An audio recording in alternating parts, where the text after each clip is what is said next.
For the first time since classical antiquity, a Western artist asserts his own vision, and Western art finds its own distinctive style, Romanesque.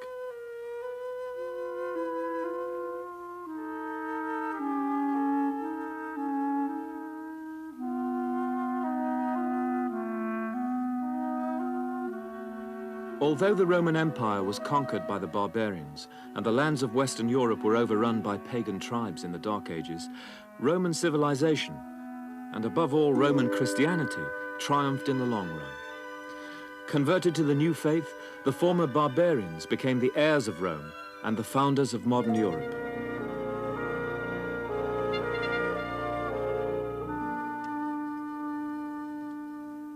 In the 11th and 12th centuries, the period we call Romanesque, there was a remarkable revival of art and especially architecture, when, in the words of a contemporary, it was as if the whole earth had cast off her old age and was clothing herself everywhere in a white garment of churches.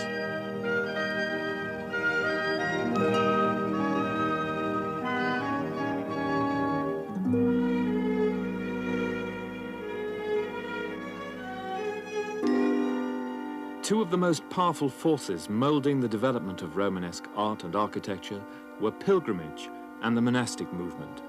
And the Romanesque church here at Vézelay in France embodies both. Benedictine monastery and starting point on the pilgrimage route to Santiago in Spain.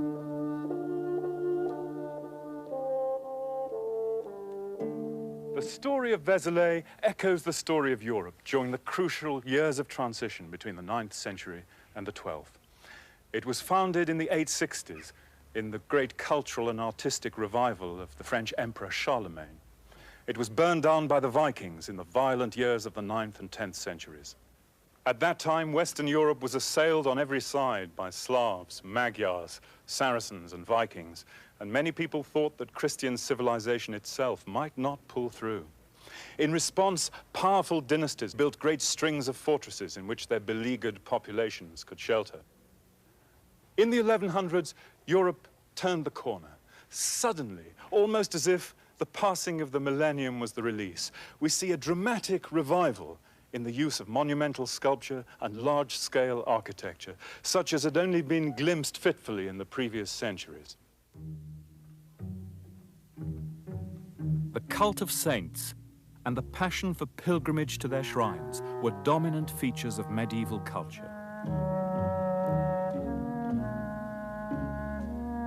One of the most famous was the pilgrimage to Santiago in Spain, because the church was believed to house one of the sacred relics of Christendom, the bones of Saint James, Santiago in Spanish, one of Christ's 12 apostles.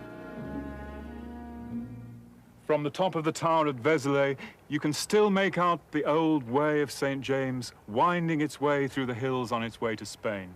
It's astonishing to think that hundreds of thousands of men and women made that pilgrimage during the medieval period. They undertook such arduous journeys for a multitude of reasons: to plead for divine help, to ask for the cure of illness, to give thanks for favors given, to ask for penance for their sins. But above all, they went for the salvation of their souls. To achieve the state of grace conferred by his relics, they traveled great distances. On foot, by boat, on horseback, wearing the typical pilgrim's garb, the hat, the staff, the cockleshell symbol of St. James. But pilgrimage was not only a spiritual force, it was a dynamic, transforming element in society, enabling the exchange of ideas, goods, and especially of money. There was a great deal of money to be made from pilgrimage. Indeed, it was the offerings to the saints and their relics by pilgrims in their thousands that helped pay the construction costs of the great Romanesque pilgrim churches lining the main roads to Santiago. There were 4 main routes that went through France to Spain. These roads joined at Puente la Reina in Spain, where a single road passed through Burgos and León and culminated at Santiago de Compostela.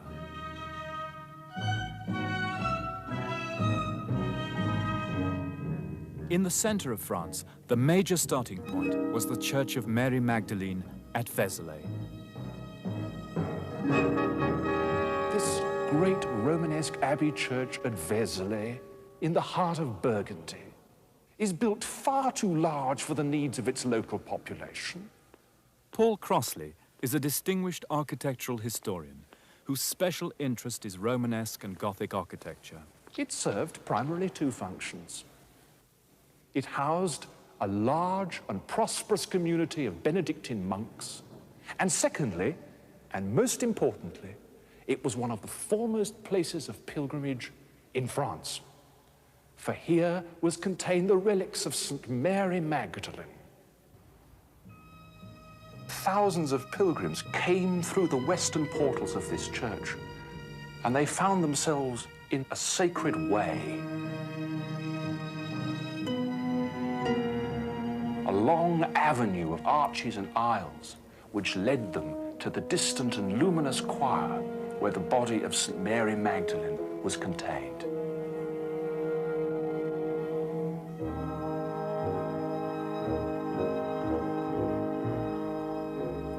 To the devout medieval Christian, a holy relic had the power to perform miracles.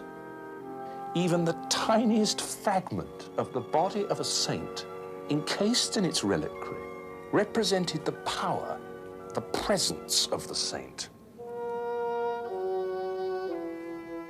Much of the art of the time was geared to the cult of saints and their relics. Medieval artists lavished their skill on these reliquaries.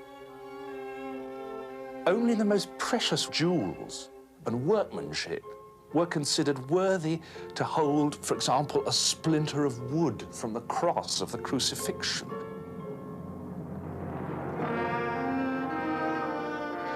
or the skull of St. John the Baptist, or the cloak of the Virgin Mary, or the arm of a bishop or a saint.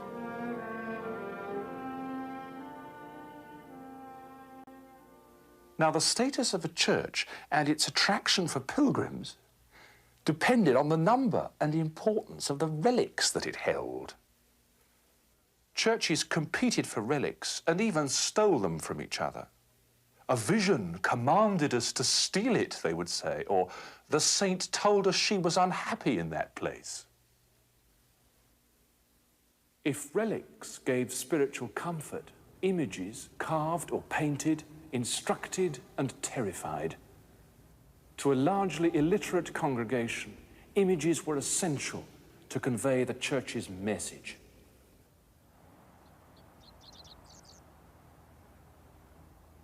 In Burgundy, Autun Cathedral is one of the most important pilgrimage churches on the route to Santiago. Autun was lucky to be able to attract to its workshop, in around the year 1130, a sculptor of genius.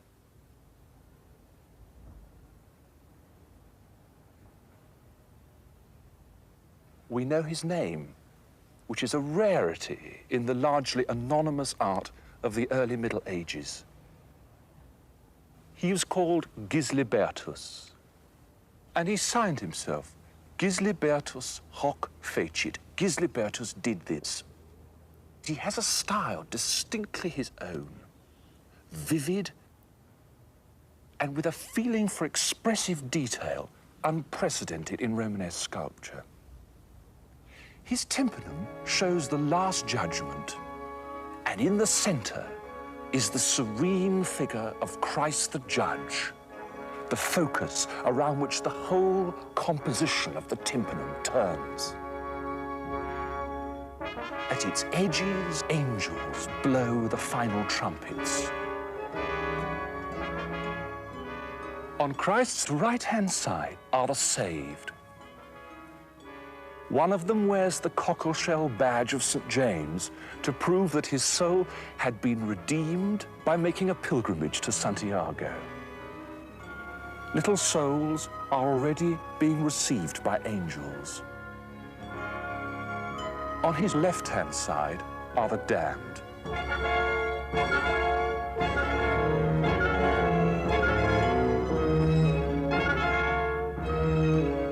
With lust, the young woman with serpents gnawing at her breasts, singled out especially. And perhaps most frightening of all, this pair of disembodied claws which appears from nowhere and clutches a screaming soul. St. Michael the Archangel is weighing the souls. Opposite him, a hideous devil is trying to tip unfairly the scales in his favor by pulling on them or inserting little demons into the scales.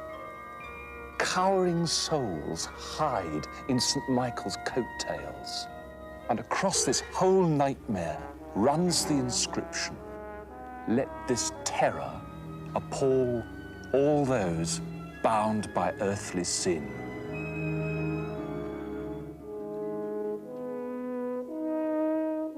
This figure of Eve is one of the first monumental nudes of the Middle Ages. Seductive and sensual, she is the image of the sinner, the first sinner. Her left hand clutches at the apple. Her right hand is raised to her cheek in shame. Eve was originally placed on the lintel of the north portal of Autun Cathedral. This was the penitence portal. It was very appropriate that Eve should be here.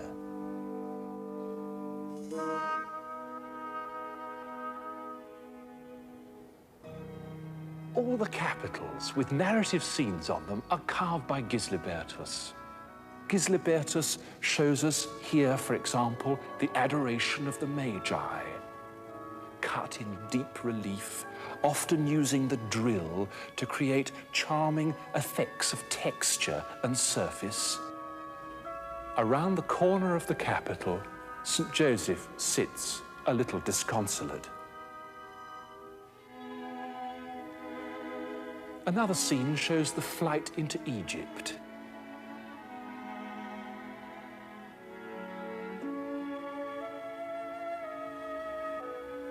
And perhaps the most moving of all the scenes is the dream of the Magi, in which the Magi lie in their bed and the angel comes to them, as if in a vision, touching their hands and pointing with his other finger to the Star of Bethlehem, which is to lead the Magi.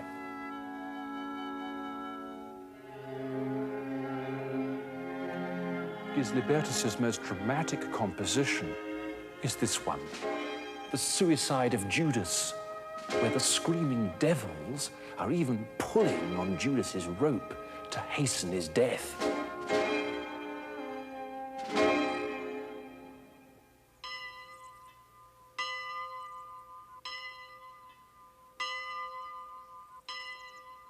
Along with pilgrimage, the second great influence on Romanesque art and architecture was monasticism.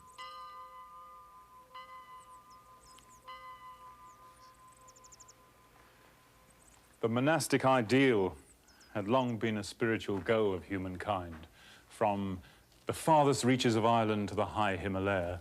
But Western monasticism only really began after the fall of the Roman Empire in response to the collapse of political power. Self-contained, self-sufficient communities cut off from the world.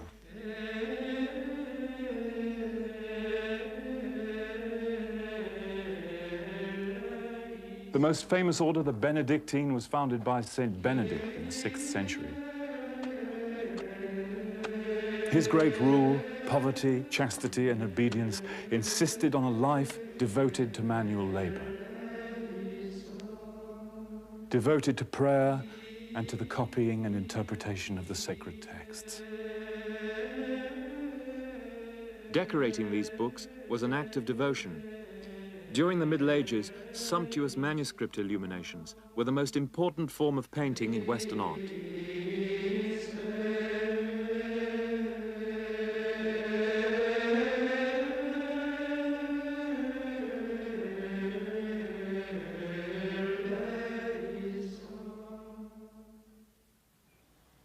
By 1100, endowed with massive grants of land from kings and nobles, the great orders, the Benedictine, the Cluniac, the Cistercian, held virtual monastic empires across Europe, powerful patrons of art and architecture.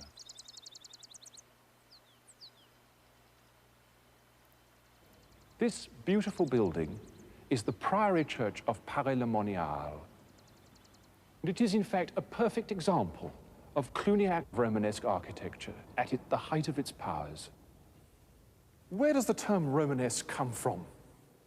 Like many other widely used words in the history of art, like Impressionism or Gothic, Romanesque began its life as a derogatory term. Historians in the early 19th century thought that the massive pillars and great vaults of Romanesque buildings looked rather like a debased form of Roman architecture, and so they called it Romanesco, or Romanesque. In fact, the term couldn't be more apt. For early medieval patrons and architects were constantly looking back to the glories of the classical Roman past, trying to build in the classical language of architecture, in Christian form. But to 4th century Christians, it was a practical matter. Needing places of worship, they took over the long Roman basilica, which became the standard form for Christian architects in the West. Gradually, over the centuries, these architects transformed the Roman form. They first added a great transept to it, thus making the church into a symbolic cross shape. At the west end of the building, they added towers, breaking up the horizontal silhouette of the basilica with vertical forms. At the east end, they retained the Roman apse, but made choirs more sophisticated with radiating chapels. And inside the building, they broke up the simple walls of the Roman basilica with openings for the galleries and for the windows. And instead of the flat wooden roofs of the early basilicas, they used Roman-style vaults.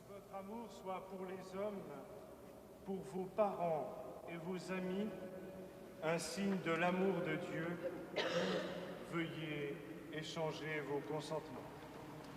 Pascal, veux-tu être... Oui? In the Middle Ages, Paray-le-Monial would never have been used for weddings, but nevertheless, the Cluniac monks did encourage a large lay congregation. But this church is not just a superb example of monastic architecture. It's a model by which we can understand the whole of high Romanesque architecture in France. As a pilgrim or a member of the lay congregation, we would have entered this building through a porch and found ourselves in the wide and splendid nave, either in the central aisle, where I'm standing, or in the wide side aisles. We would have moved up the church to the crossing behind me, so called because it's here that the nave of the church crosses with those side spaces called the transepts, and beyond them, the most holy part of the church, with the choir, the high altar, behind which the most important relics were displayed, and beyond the altar, the curving ambulatory with the chapels radiating off it. Hundreds of pilgrims crowding into the church were dangerous and noisy, and so the medieval architect evolved this superb corridor around the high altar, which we call an ambulatory. This solved perfectly what one scholar has called the traffic problem of the medieval pilgrimage. But perhaps most distinctive of high Romanesque architecture here is the great tunnel or barrel vault above my head. Almost every great church in France from the 11th century onwards had these stone vaults, and for very good reasons. Until then, most churches had simple timber roofs over them. And as you can imagine, in buildings that were lit largely with candles, this was a terrible fire hazard. But there were other advantages in these great vaults as well. They were visually beautiful, they were acoustically marvelous. The Cluniacs spent most of their day here in the choir chanting the divine services, and their Gregorian chants would be taken by these barrel vaults upwards and dispersed through the whole church. So, stone vaults were very much needed in Romanesque architecture in the late 11th and early 12th centuries. But they posed considerable problems for architects then. They had no scientific knowledge of engineering. They also had very primitive equipment, simple wooden cranes and simple scaffolding.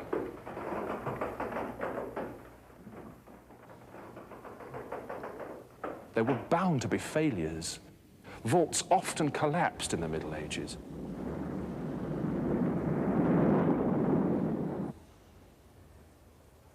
If a Romanesque architect wished, however, to find a good model for large stone vaulting, he could do no better than to look at the well-preserved examples of Roman vaulting, which he could have found in the south of France or all around him, here in Burgundy. Less than a mile from this Roman gate in the nearby town of Autun stands Autun Cathedral. Like Paris-le-Monial, the cathedral is a perfect example of the influence of classical Roman architecture on the Romanesque architect. We can see the classical forms everywhere here. The fluted pilasters crowned at the top by Corinthian capitals. And in the middle story of the building, this characteristic composition of round arches separated by flat pilasters and closed by a horizontal cornice. These forms come straight from the local Roman precedent here in Autun, the Porte d'Arroux.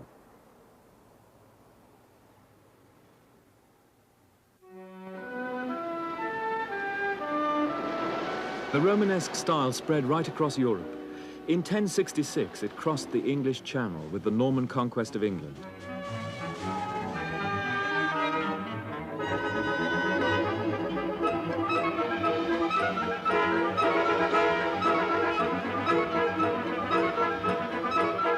The Normans destroyed most of the main Anglo-Saxon churches, replacing them with ones built in the French Romanesque, or, as it is known in Britain, the Norman style. And it would be in England that some of the most daring and original innovations were made in medieval architecture. Durham Cathedral, even by the standards of Norman architecture in England, is a colossal building.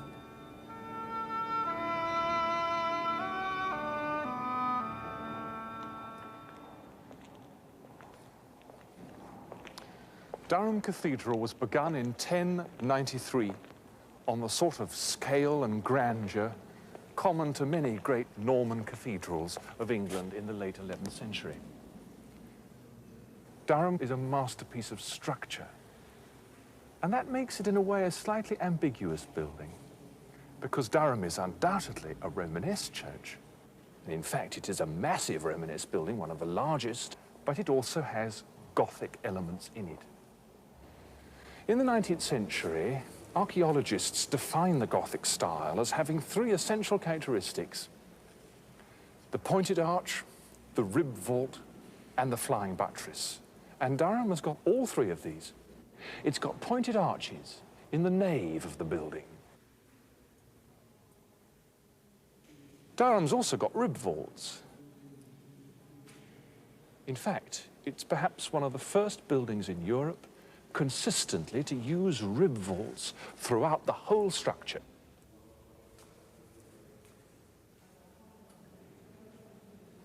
And finally, Durham does have flying buttresses. You can't see them from down here below, but they do exist up in the dark triforium, supporting the gallery roofs, of course, but also taking some of the lateral thrust of these great vaults outwards and downwards onto the ground. Well, do these three features make Durham a Gothic building? Of course they don't. Because Durham, like every other Romanesque church, perhaps even more so, supports the thrust of its vaults on great walls and pillars. It's not the buttresses that support this structure. It's the sheer weight of the masonry.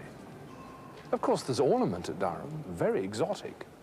There is the use, perhaps for the first time in England, of chevron ornament, this zigzag ornament.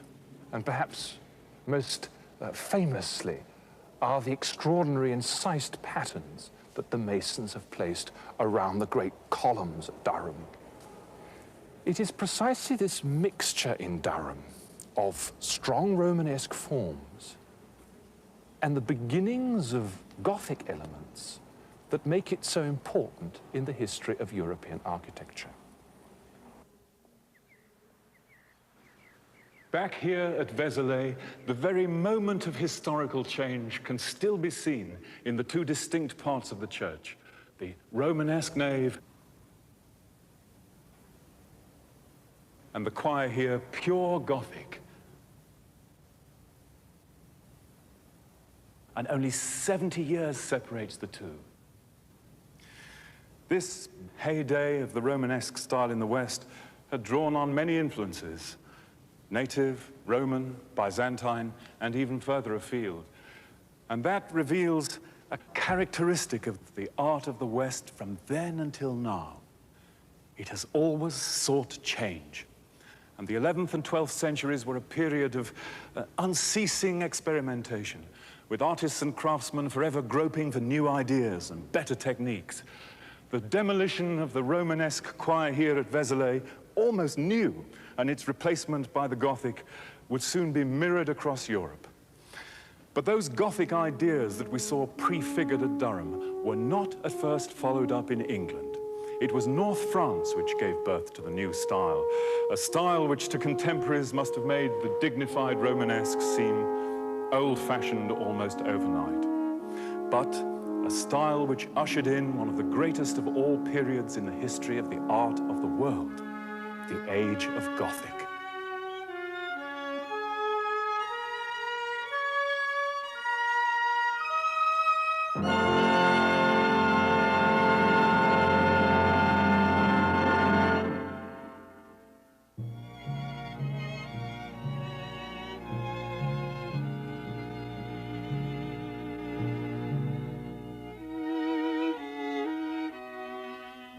(1145).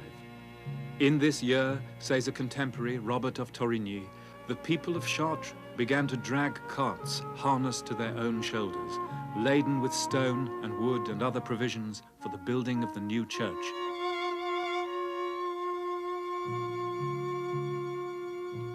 The silence only broken by their cries to God for forgiveness of their sins.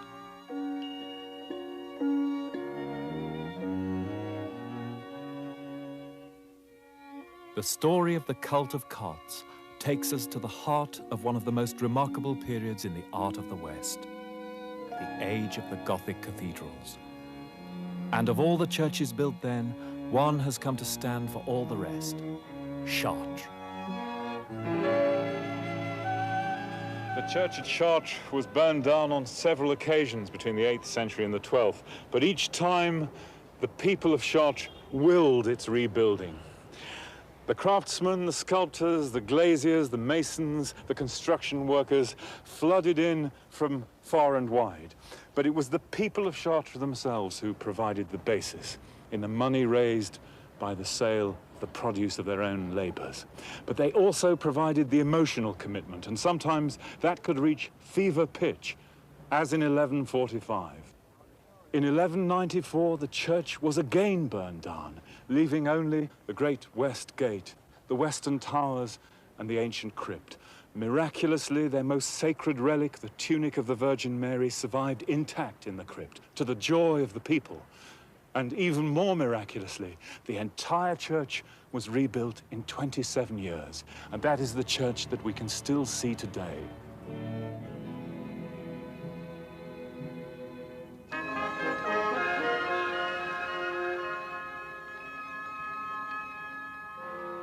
Now, what the cathedral meant to the people who lived in these streets in the 13th century is very different from what it means today. Then, the cathedral was not only the center of spiritual life, it was the focus of civic pride, and daily life literally revolved around it. As in many medieval towns, The western gates of the cathedral formed one side of a great open square. In the Middle Ages, this was the place where the townspeople could meet the farmers and the produce of the countryside could be bought and sold. Here, too, they could mingle with tinkers and peddlers, salt sellers, dealers in relics, and the whole gallery of nefarious characters who thronged the roads of Christendom at that time.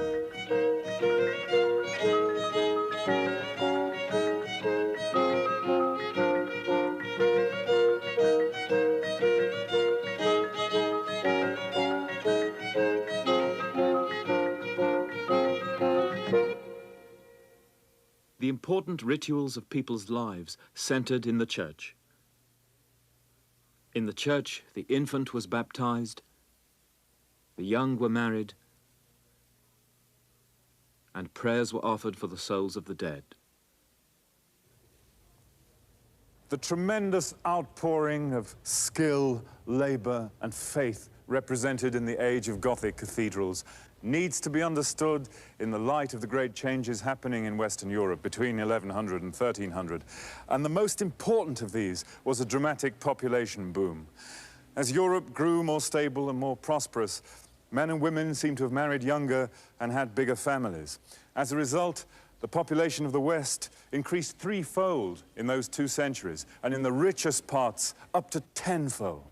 Hundreds of new towns were founded, and the old ones thrived as local and long-distance trade flourished.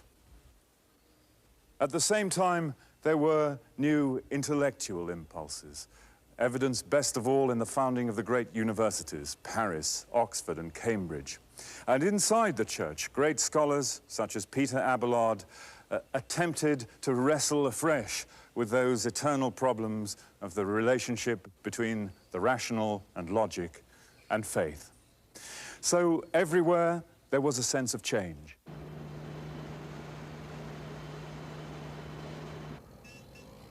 Nowhere is this sense of change revealed more dramatically than in architecture. In a drab suburb of Paris, at the Church of Saint-Denis, once the glorious burial place of the kings of France, we can pinpoint the moment of transition to the new visionary Gothic style.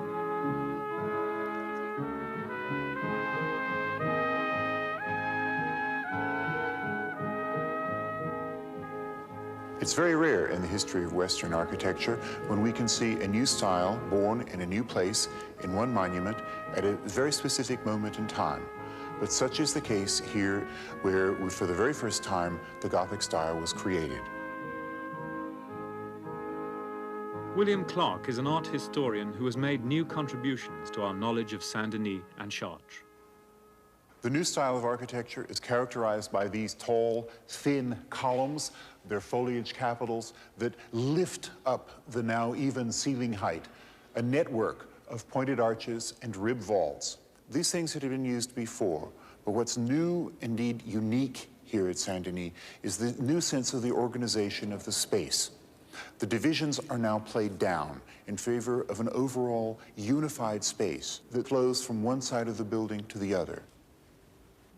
The differences from Romanesque architecture are clear. Romanesque architecture had massive, heavy, thick walls and divided spaces. Here at Saint-Denis, the divisions between units, like the walls between the radiating chapels, have simply disappeared in favor of this vast expanse of space that seems to float around us. And it's filled with light.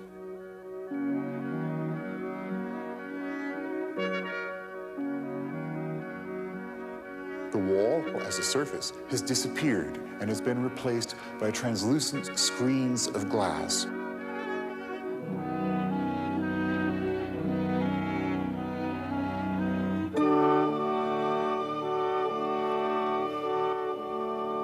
All this was due to the influence of one of the most extraordinary people in 12th century France, the man who conceived the new building, Abbot Suger of Saint-Denis.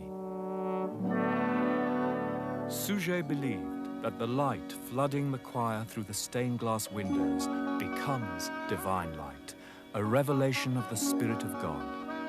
Thus it was possible, he said, to create in a church a strange region of the universe suspended between earth and heaven.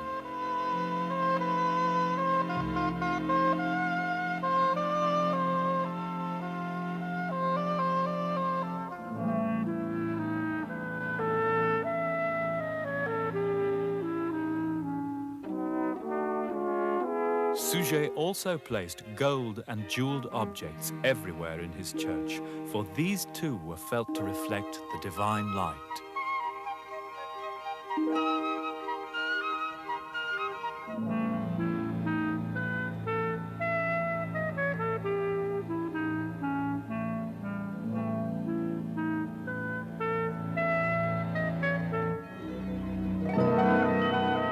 In June 1144, Suger consecrated the new choir at Saint-Denis in the presence of the King of France, his nobles, and the chief archbishops and bishops. Dazzled by what they saw, they returned home inspired to equal or even outdo Suger's creation. Reims, Sens, Senlis, Soissons, Beauvais, Canterbury, and Chartres would soon show the influence of the new Saint-Denis. The medieval cathedral was the focus of popular pride and intense rivalry, for the prestige and importance of a town was determined to a large extent by the size and height and beauty of its cathedral. This rivalry pushed church spires to unprecedented heights. The spire of Chartres would extend beyond the top of a 30-story skyscraper. A 40-floor skyscraper would be needed to surpass the spire at Strasbourg. The dimensions of the cathedral at Amiens made it possible for the entire population of the city, some 10,000 people, to attend one ceremony. But it was in the height of the vaulting that the most intense competition reigned. When the vaulting of Notre Dame in Paris achieved a height of 108 feet, Chartres rose 121 feet above the ground. Reims then surpassed this with 125 feet. Next, Amiens rose 139 feet. Finally, Beauvais Cathedral, which would have beaten them all with a vault of 158 feet, went beyond the limits of safety and medieval engineering skill, and the walls of the choir collapsed. Despite isolated disasters like Beauvais, Gothic triumphed over much of Europe within a few generations. At Canterbury, when the choir was destroyed in the Great Fire of 1174, it was rebuilt in the new Gothic style. England was the first to adopt the Gothic. Not surprising in a country with close dynastic and historical links with France. But English architects always tended to go their own way, favoring length over height, evolving their own forms, often by deliberately misinterpreting their French models. By the early 14th century, at Wells Cathedral, the deep-rooted English tendency toward architectural fantasy broke free, producing daring innovation. Most striking and eccentric are the massive strainer arches added to reinforce the supports of the crossing tower.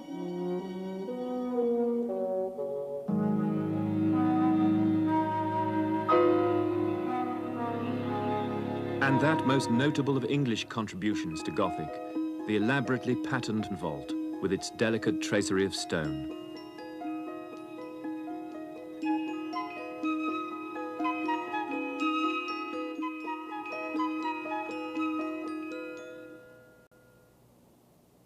During the heyday of Gothic, hundreds of cathedrals and thousands of churches were built across Europe. In that time, it has been estimated that more stone was quarried in France alone than in the entire history of ancient Egypt. At the heart of Gothic was a combination of all the arts, transformed by religious faith into a mystical vision. And it is at Chartres that these elements are felt to have achieved their greatest harmony. The west front of Chartres, the so-called Royal Portal, is the only group to survive the calamitous fire of 1194. The faithful were greeted by rows of Old Testament kings and queens, recalling the biblical ancestry claimed by the 12th century French kings.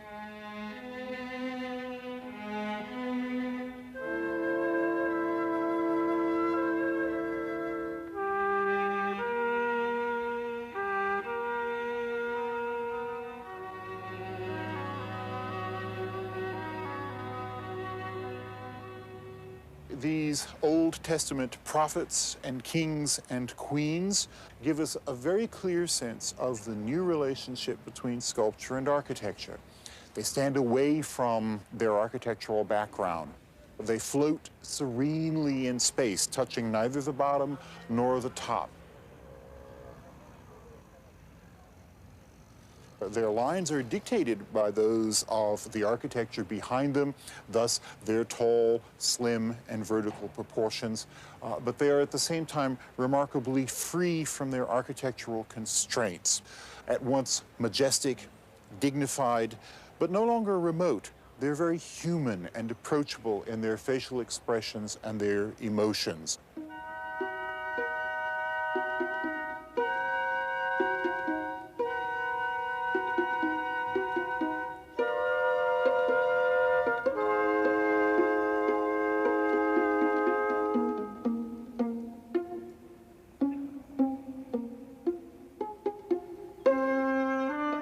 Up above in the tympanum, we have Christ in majesty with the four evangelist symbols.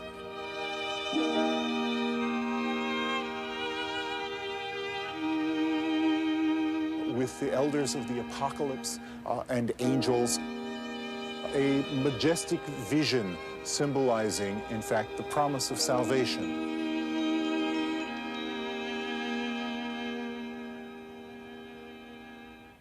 Unlike the teeming and crowded tympanum of Saint-Lazare at Autun, whose subject was the Last Judgment in all its terrifying detail, here we have the promise of salvation and a serenity and a majesty, and above all, an approachable humanity that animates the sculpture here. We see in them the very embodiment of the mid-12th century humanism that is so prevalent in the school of Chartres at this very time.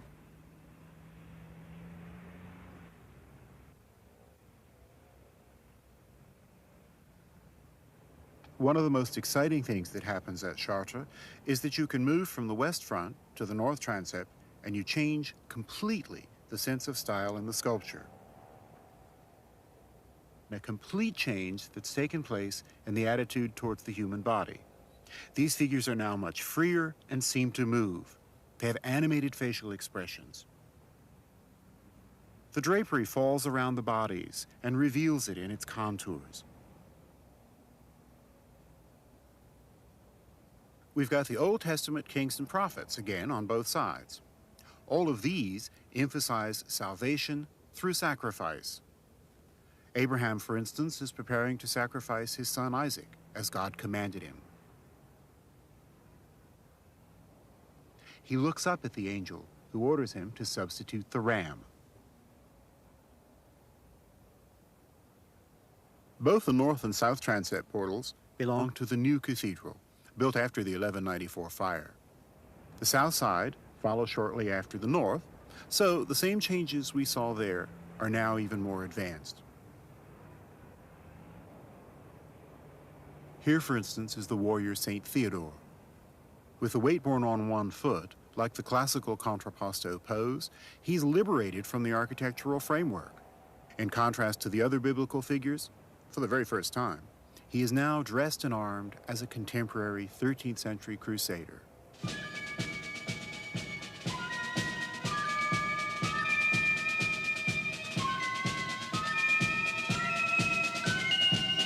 The human form and its natural depiction, now sanctioned by the Church, released the creative energies of the Gothic sculptor. Soon, a great variety of individualized figures blossomed on cathedrals, not only in France, but all over Europe.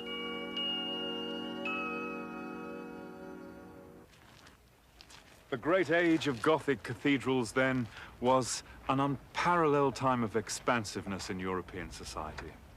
But in saying that, we mustn't forget that during those years, the mass of society was still dependent peasantry, unfree, laboring under an extraordinarily rigid social system.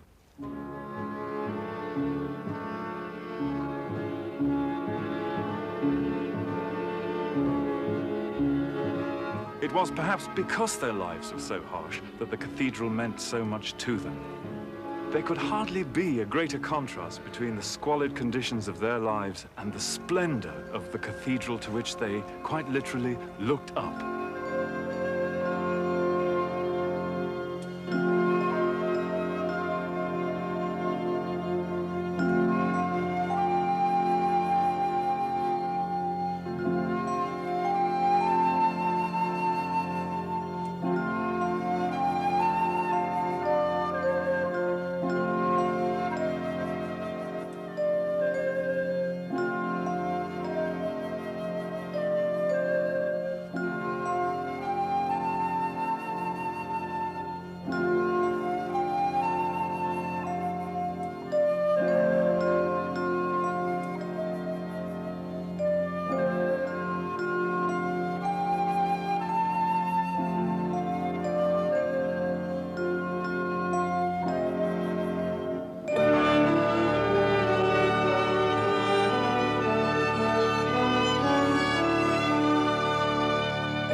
Here in Chartres, we see the culmination of 50 years of architectural experimentation and development, all brought together by a master builder and to create a completely new sense of Gothic space. We start at the floor with those tall, lean pillars that rise majestically from the floor, uninterrupted, towards their capitals and their arcades, and on the front side, directly towards the vaults. The second level is that horizontal wall passage that provides a little relief from the vertical, and that prepares us for the most spectacular achievement at Chartres, those enormous clerestory windows. Windows that are as tall as the arches below, and windows that take up the full expanse of the wall. That marks it as the beginning of the classic age of French Gothic cathedrals, the period that we call the High Gothic.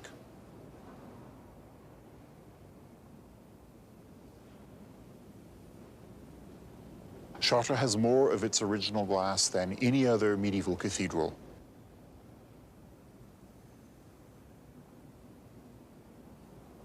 What makes possible the size of those windows and the openness of that wall is, in fact, the last major structural advance in Gothic architecture.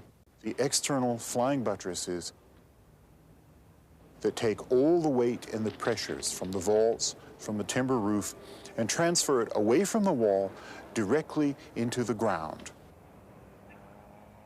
Romanesque architecture doesn't have this advantage.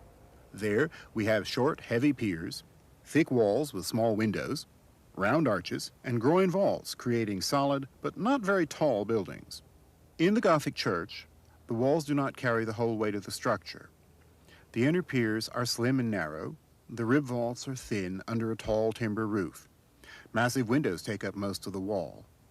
This openness was possible because the structural support has been moved to the outside.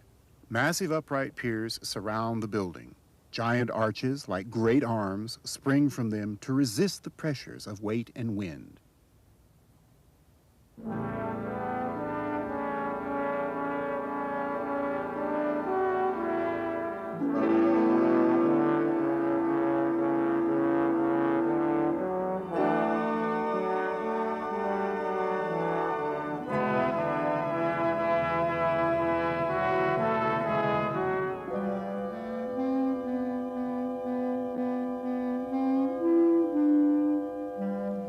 What I like particularly in Chartres, and I think it is unique, it's ensemble of stained glass. It gives an atmosphere, it gives really what the people of the time wanted to be. It is a church in which people pray. So the stained glass is to give a light which is not natural light, which is another light. Anne Prache is an eminent French medievalist who has devoted much of her professional life to the study of the Cathedral of Chartres and its stained glass windows. The moment you get inside this church, the light changes So you are really in another world, in a sacred world. It must have been a very great enterprise to decorate such a church. It is supposed to cover about 7 acres of windows, which is something terrific when you think of the means the people had at the time. The church is dedicated to the Virgin, and you find her everywhere. She is the center of all the decoration of the church.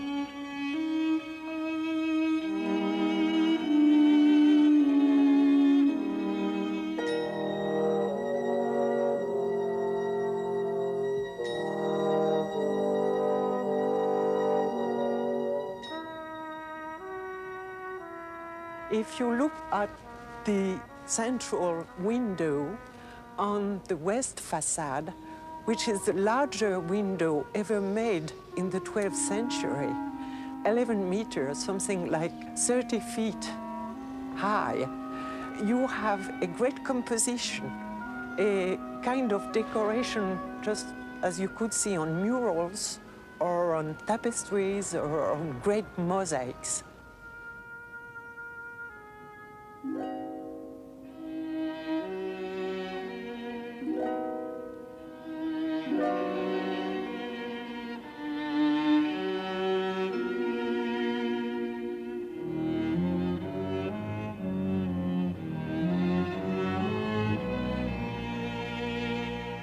You can see that on top of the window she is enthroned between angels, so she is really the Queen of Heaven.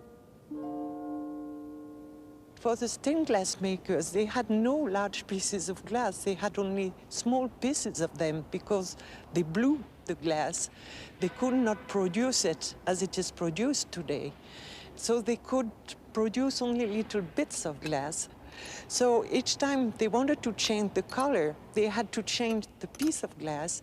And to put all the pieces of glass together, they had to have lead going all around. So it's like a mosaic. If you start studying these windows, you can learn a lot about the life of the Middle Ages. We have the furriers,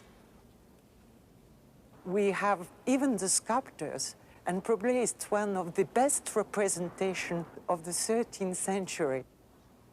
It's really a great documentation for us. So I think this stained glass of Chartres is really telling about the way people lived, the way they thought, the way they prayed, all their ideals and beliefs.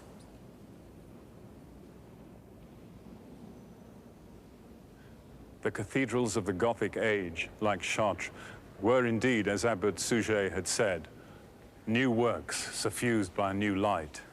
In their combination of soaring stonework, sculpture, and painted glass, they had created an art to set beside and even to surpass the works of classical antiquity. As we've seen, theirs was a living art which had taken centuries to come to fruition, and it still has the power to astonish us by the sheer quantity and quality of the great churches, the vast areas they covered, the huge spaces they enveloped, and their ethereal beauty. Their art originated slowly and painfully, but those who came after them, the artists whom we now call those of the early Renaissance, would truly be standing on the shoulders of giants.